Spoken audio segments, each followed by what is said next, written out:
Ito, nakakalungkot ang style ng maraming religions. Ayaw ka na nilang makinig sa iba, sa kanila lang. Do not listen to only one teacher, to only one teaching. Brainwashing ang mangyayari doon. At ito, nakakalungkot ang style ng maraming religions. Ayaw ka na nilang makinig sa iba, sa kanila lang. Ayaw ka na nilang may ibang malaman, dapat yung ipinaalam lang nila.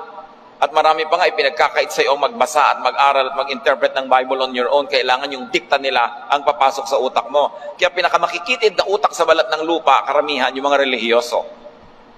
Kasi isa lang ang pinanggagalingan, controlled teaching.